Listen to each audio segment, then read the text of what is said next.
Muy buenas noches, Carloncho, y a todos los oyentes.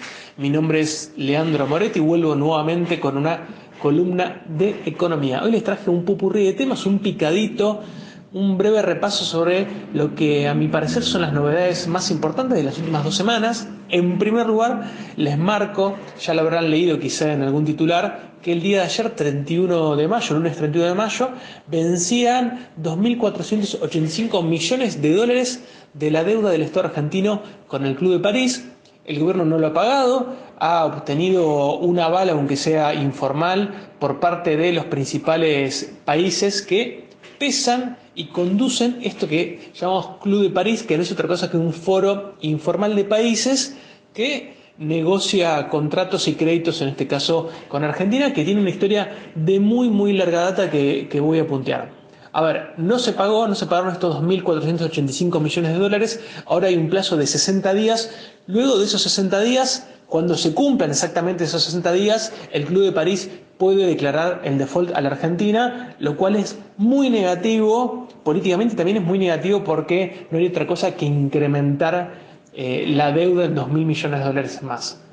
¿Quién tiene mucho peso en las acreencias de Argentina con el Club de París? Alemania, que tiene el 37% de la deuda de nuestro país con este conjunto de países, en su mayoría europeos, aunque también tiene una participación relevante de Japón. Hago un poquito de historia. Esta deuda o el vínculo entre Argentina y el Club de París data de 1956. Luego, o en el marco de la dictadura denominada Revolución Libertadora, se iniciaron los primeros créditos entre nuestro país y este grupo de países, principalmente europeos, y por supuesto que se fue roleando esa deuda, se fue postergando, se fue renegociando.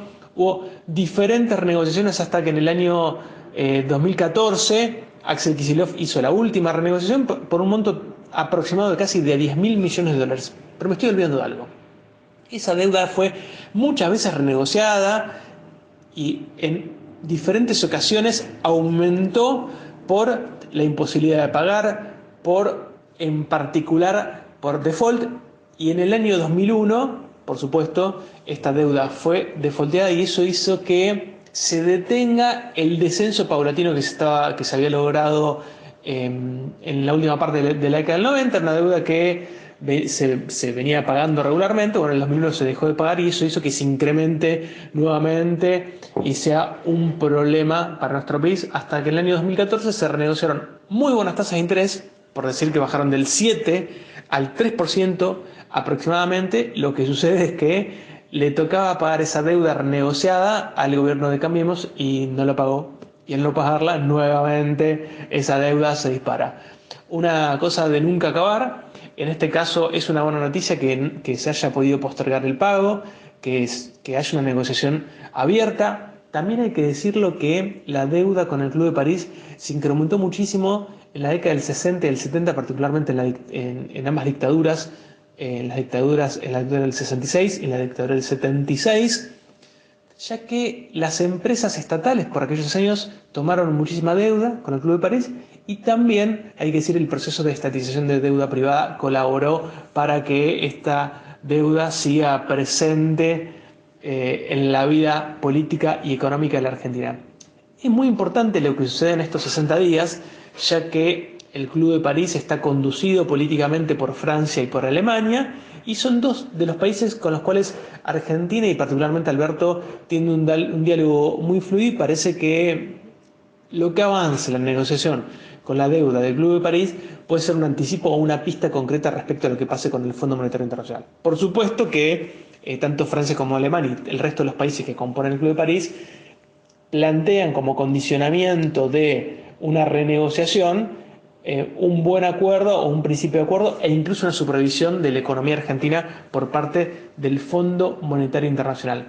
Veremos qué sucede. Es una deuda no tan relevante por su tamaño, que por supuesto pesa en las finanzas públicas argentinas, sino por lo que en este momento implica geopolíticamente el acuerdo, las discusiones y los debates con los gobiernos de Europa, en particular, insisto, con Francia y con Alemania. La gira de Alberto trajo buenos augurios, o por lo menos esa es la lectura política en un primer momento. Veremos qué pasa en los 60 días que quedan. Para cerrar este tema, no quiero dejar de mencionar que en el año 2008 Cristina Fernández de Kirchner se había propuesto saldar por completo esta deuda tal cual lo había hecho Néstor Kirchner con el FMI algunos años antes. Bien, paso a otro tema. Les dije que iba a ser un popurrí, que iba a hablar de diferentes debates o noticias que se están comentando en los ámbitos nacionales. No puedo dejar de retomar, hablar y discutir lo que viene sucediendo con las exportaciones de carne, con el precio de la carne concretamente, porque pareciera que por momentos hay una orientación de los titulares en donde los únicos que se lamentan o tienen un problema son los exportadores y no se pone arriba de la mesa la situación de la alimentación por parte de los argentinos y la caída tremenda en el consumo de carne y la pérdida de poder adquisitivo de esta comida que para nosotros es pero tan fundamental. Bueno, ustedes saben que el gobierno suspendió por 30 días las exportaciones de carne como una forma de dar vuelta a la mesa, reordenar la negociación y reiniciarla. El campo o los sectores agropecuarios vinculados han planteado también una posición intransigente, llamando un paro, es decir, a no vender sus productos en el mercado de Liniers en particular. Ese paro, el paro agropecuario vence, es paro agropecuario solamente de productos cárnicos de animales, vence el 2 de junio, si no me equivoco, es el miércoles, al otro día de que ustedes... Este miércoles, después de escuchar el programa, el otro día de escuchar el programa, ¿qué sucede? Hasta el momento no hubo principio de acuerdo. La restricción a las exportaciones implicaba un reordenamiento de la correlación de fuerzas para obtener un acuerdo ventajoso en favor del gobierno y en favor de todos los que queremos consumir este alimento a un precio razonable. Veremos qué sucede esta semana. Se empieza a plantear una alternativa que podría ser la siguiente: abrir las exportaciones pero aumentar las retenciones de un 9 o un 15%, eso permitiría desenganchar parcialmente o distanciar el precio internacional del precio local. Sin embargo, hay varios elementos en la cadena cárnica que han hecho que suba mucho el precio. Bueno, lógicamente hay una expectativa, una búsqueda de recomposición de márgenes de ganancia y hay una carga especulativa por parte de los exportadores. Recordemos que tenemos los productores agropecuarios, que son quienes crían y engordan los animales, y tenemos muy pocos frigoríficos que son el eslabón más fuerte de la cadena cárnica y los que están más cerca de la ventana de exportación, y con ellos negocia el gobierno. Sin embargo, que todos se juntan para oponerse, para reclamar y para cuestionar cualquier medida de desenganche de precio internacional y el precio nacional. Bueno, les decía que la concentración del mercado es un factor explicativo del aumento, también el incremento del precio del maíz, y un elemento muy importante que explica la especulación, explica también la evasión fiscal, es decir, la no declaración de exportaciones, tiene que ver con la diferencia entre el dólar oficial y el dólar informal o paralelo. Lo que sucede es que el gobierno ha detectado que muchos exportadores subfacturaban, es decir, no declaraban lo que vendían en el exterior para de esa manera ingresar dólares y no liquidarlos, o fugar directamente los dólares resultado de su venta en otros países. La verdad que es preocupante la situación, la negociación sigue abierta, la restricción transitoria de las exportaciones fue una medida importante y correcta, en mi opinión. Ahora esperemos que se pueda abrir una negociación razonable, y razonable desde el punto de vista del precio de la comida de los argentinos, que necesariamente implica controlar la dinámica de los precios de la comida y también un tema pendiente, un incremento mayor, un shock distributivo necesario para recomponer la capacidad, el poder adquisitivo de los salarios. Esperemos que pronto haya novedades. El nivel de consumo de carne se encuentra en niveles muy bajos, en niveles récord, si no me equivoco, alrededor de 40 kilos de carne al año, que es un número muy bajo para la Argentina. Es necesario que frene el incremento de la suba de la carne, y también es necesario que se rediscutan los salarios para recomponer poder adquisitivo.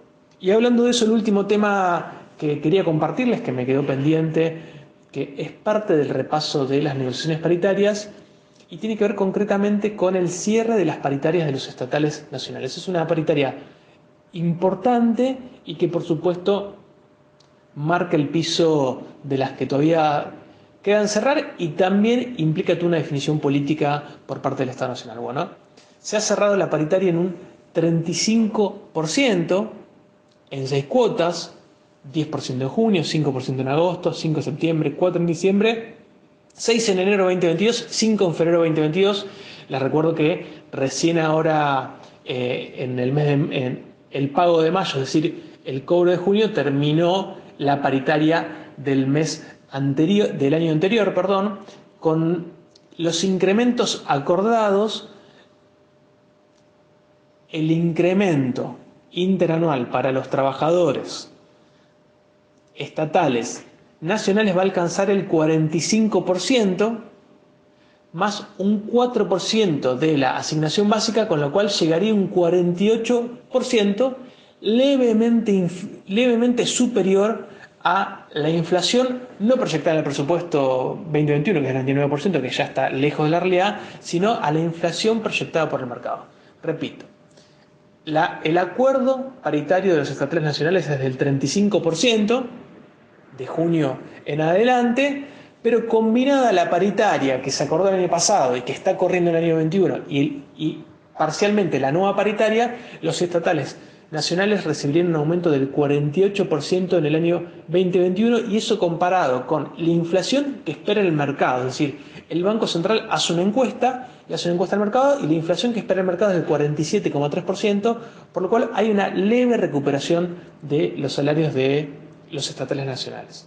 A ver, esta es una paritaria que me pareció importante compartir. Hay una recuperación mínima, pequeña, es una señal positiva, sin embargo, pareciera ser que todavía es insuficiente. Los estatales nacionales, dentro del mundo de los estatales provinciales y municipales, son los que tienen mayores ingresos. Sin embargo, el golpe de 2020 fue tan grande y el golpe acumulado en los años de Cambiemos fue tan importante que pareciera que esta paritaria es insuficiente y todavía hay debate, por lo menos en las bases. Veremos si en noviembre, que es el momento, el mes en el cual se ha definido una cláusula de revisión, hay un incremento que compense o que mejore la situación. Muchos de los estatales, por ejemplo en la provincia de Buenos Aires, los docentes han firmado incrementos aproximadamente similares al 35% con cláusula de revisión en noviembre. Esperemos que esa cláusula de revisión se active y que haya mayores subidas salariales y mayor recomposición del poder adquisitivo de los salarios, por supuesto con una política antiinflacionaria que esperemos que sea exitosa. Bueno, con este repaso, Carloncho, con un popurrí del Club de París, el precio de la carne y la paritaria de los estatales nacionales, cierro esta columna. Nos encontramos, les mando un abrazo a todos, nos encontramos y nos escuchamos dentro de 15 días. Hasta luego.